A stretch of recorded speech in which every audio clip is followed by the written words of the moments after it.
So, I want you to think about something for a second. You are biologically 18% carbon. Right. Yeah. Yeah. Which is kind of wild to think about. It is. I mean, that means right now, whether you're sitting in traffic or, walking the dog or just staring at a spreadsheet at work, you are made of the exact same base material as the most unbreakable, brilliant object on the planet. A diamond. Exactly, a diamond. So the question is, why do so many of us feel like we are just slowly crumbling under pressure every single day? Well, I think it's because feeling like carbon is, kind of the default human experience. Yeah. We fall into these routines that demand absolutely nothing from that core material. I mean, you wake up, maybe you hit snooze twice, pour a cup of lukewarm coffee, commute to a job that pays the bills, but kind of just numbs your mind. Just a loop. Exactly, you just loop. Yeah. It's the ultimate comfort zone. But the defining feature of a comfort zone isn't just that it's comfortable, it's that nothing actually grows there. Right, it's just a holding pattern. We start acting like, I don't know, background characters in a script somebody else already finished writing. Yeah, exactly. But what if breaking out of that loop isn't just some vague motivational poster idea? What if it's an actual structural process? All right, a real map. A map, exactly. Welcome to today's deep dive. Today we are pulling apart a massive stack of notes and visual materials from Alessio Favaretto's philosophy in his book, Be a Hero, Decode Your Greatness. And the mission here is pretty radical, actually. It really is. We want to completely dismantle and rebuild your understanding of what a hero actually is. So we are throwing out the comic book definition entirely. Right, no capes. No capes, no catching falling helicopters. We are exploring a highly detailed, deeply psychological roadmap for personal transformation. Yeah. So consider this your ultimate toolkit for breaking out of the loop. Which requires a fundamental shift in perspective before we even look at the map.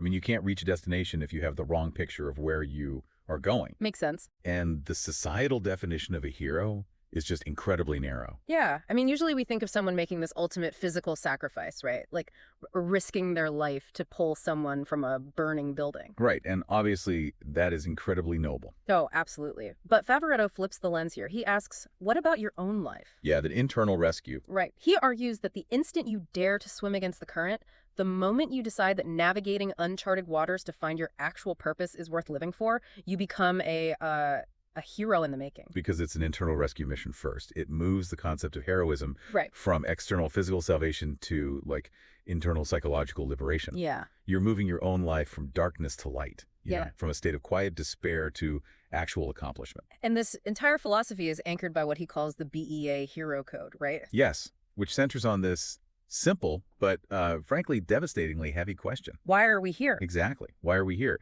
And the answer it provides is basically the engine for everything else. To grow and make a difference. Right. To grow and make a difference. Which sounds simple, but getting there is anything but clean. Oh, yeah. Definitely not clean. Because human biology isn't wired to voluntarily leave safety and go look for hardship. No, our brains hate that. Right. So to make that jump, you need a blueprint. And Favaretto uses the ultimate blueprint, which is Joseph Campbell's legendary 12-step hero's journey.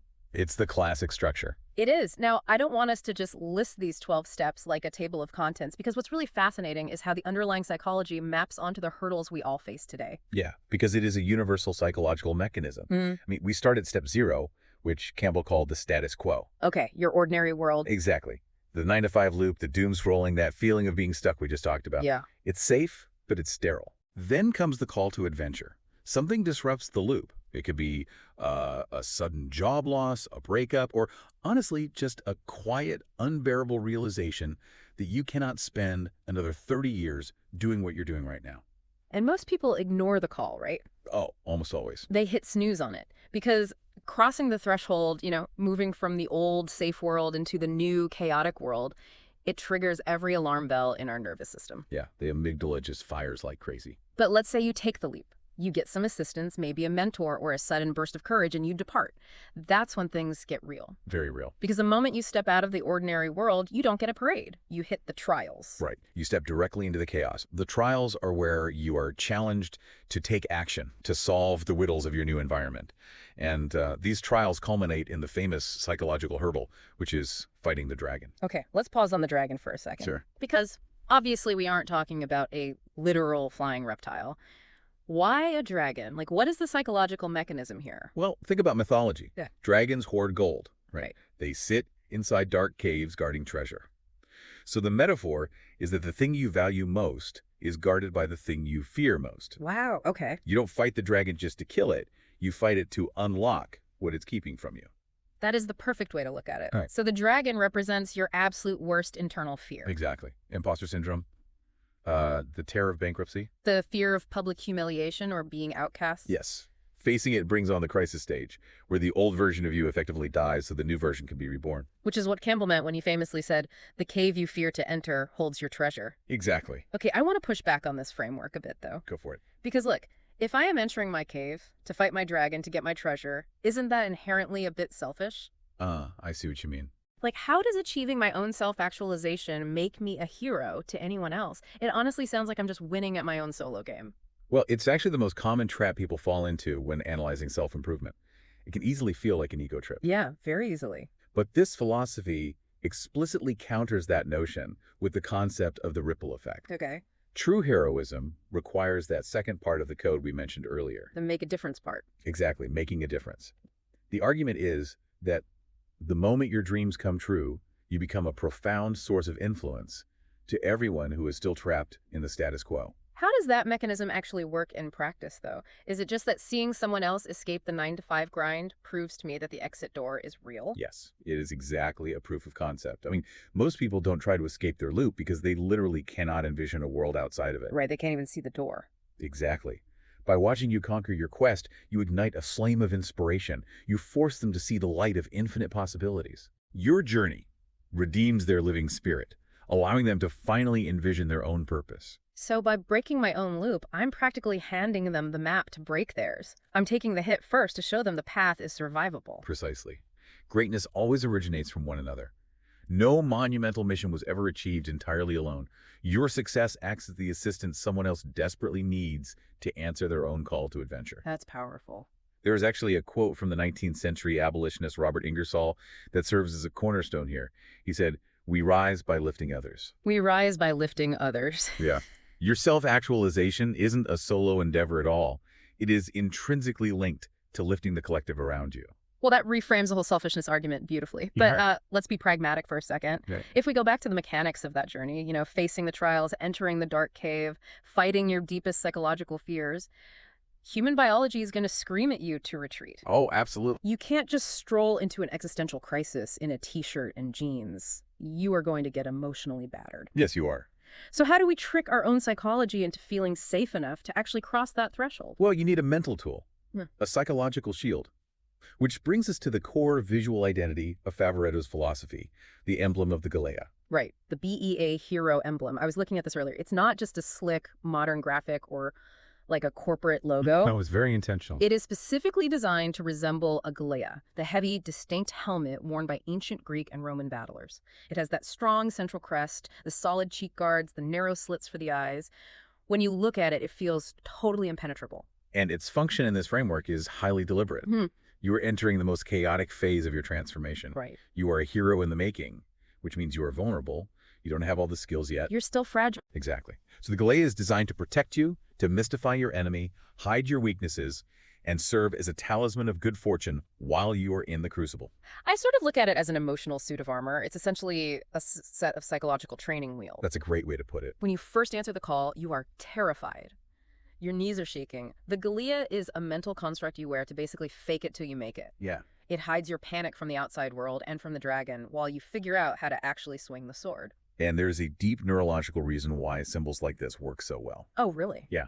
When your amygdala is firing and you are in a state of panic, complex logic often fails. You just can't think straight. Right. You just freeze or run. Exactly.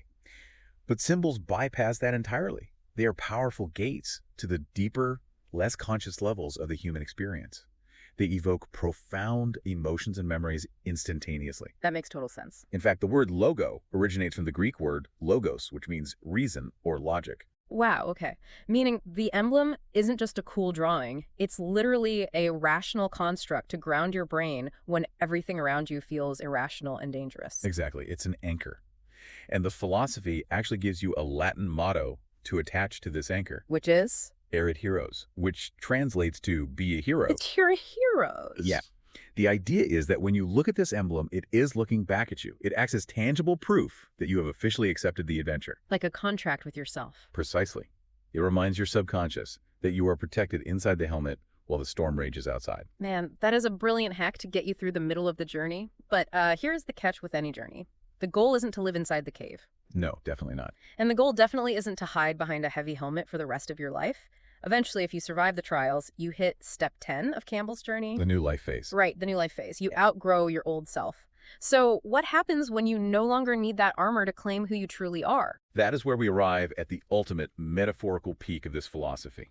When the armor comes off because the fear is gone, you have achieved the state Favaretto classifies as the Diamond's Hero. The Diamond's Hero. This means you have become unconquerable. Yes. You are completely committed to your purpose and entirely true to yourself.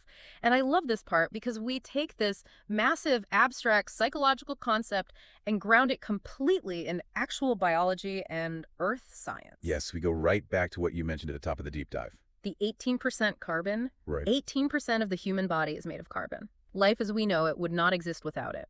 It is the primary chemical backbone for almost everything inside us. Yeah, it's essential. And every single diamond on Earth was originally just a chunk of ordinary, everyday carbon. And that transition from carbon to diamond is a masterclass in physical transformation. Right. It requires 3 absolute extreme conditions. Yeah. It requires intense heat, crushing pressure, and an immense amount of time. And Favaretto brilliantly translates those physical extremes directly into the mental extremes required to complete the hero's journey. He does. Let's unpack the mechanism of that translation because it's so good. It maps perfectly. The extreme physical heat translates to passion. Okay, heat is passion. The crushing physical pressure translates to tenacity. And the long period of time translates to patience. Passion, tenacity, and patience. Exactly. You need all 3 operating together to shatter the illusions of the ordinary world and forge your true self. I think the pressure to tenacity translation is incredibly revealing. How so? Well, in physics, pressure forces carbon atoms to bond in a tighter, completely unyielding structure. In our lives, tenacity does the exact same thing. I see. When the world squeezes you financially or socially or emotionally, when you hit those trials, tenacity is what stops your mental structure from breaking apart. Yes, exactly. Instead, the pressure forces you to bond closer and tighter to your core purpose until you become unbreakable. It forces structural integrity. And there is a geographical reality to this metaphor that is just as important. What do you mean? Well, diamonds do not form on sunny beaches in the middle of the day. Right. They are forged hundreds of miles beneath the Earth's surface in total suffocating darkness. Wow. Meaning your true personal transformation doesn't happen when everyone is watching and clapping for you. No, it doesn't. It happens deep within yourself, completely out of sight from the outside world. It is a lonely, private, pressurized evolution. And emerging from those depths is unpredictable, much like diamonds being brought to the surface through explosive volcanic eruptions. Oh, right. Your moment of breaking through might happen suddenly and unexpectedly, or it might take decades of quiet grinding. The critical factor is simply enduring the process so that you are ready when the eruption happens. Okay, I have to play devil's advocate here one more time. Let's hear it. Because the metaphor is stunning, it really is, but it has a massive cultural trap built into it. When I think of diamonds, my brain immediately goes to flashy Rolexes, celebrity status symbols, and pure ego. Sure. If the ultimate goal is to become the shiny diamonds hero, aren't we risking tipping right back into extreme selfishness? Right, because of the bling. Yeah. Yep. Didn't we establish that true heroes rise by lifting others? How does walking around like a flawless shiny diamond lift anybody else up? That is the most important pushback you could offer, and the way the philosophy addresses it is arguably its most beautiful insight. Oh, really? It completely subverts the ego trap. The prominence of a diamond is not egocentric at all. Why not? Because a diamond does not generate its own light. Oh, it reflects it. Exactly. It only reflects. The text makes a profound distinction here. Your brilliance as a diamond's hero does not come from your own inherent blinding glow. Okay. It comes entirely from reflecting the sparkle in the eyes of others. Wow, that completely flips the imagery. You aren't shining to blind people with your success. You are acting as a prism to show them their own colors. Precisely. You become an enriching force. You reflect the splendid multicolor spectrum of their imaginative mantle and their ingenuity. Yeah. You hold space for them. When you are a diamond's hero, your unconquerable nature becomes the mirror that allows others to see their own potential. That's incredible. As Favaretto concludes, what we perform in life for others resonates in eternity. The diamond is permanent and unbreakable, yes, but its true value is measured only by how beautifully it bends and shares the light of the people standing around it. So let's trace this entire arc back and figure out what this means for you listening right now. Yeah, let's summarize it. You begin exactly where you are in the status quo. You're feeling like ordinary, everyday carbon stuck in a loop. But eventually you hear the call. The disruption. A disruption happens, and you decide that the loop isn't enough anymore.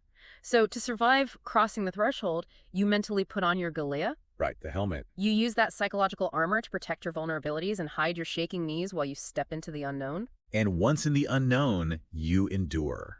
You face the dragon of your own fears. You endure the extreme heat of your passion, the crushing pressure of your tenacity, and the brutal patience of time. Deep in the dark cave. Exactly. Deep in the dark cave where no one is clapping. Until finally the pressure bonds your core.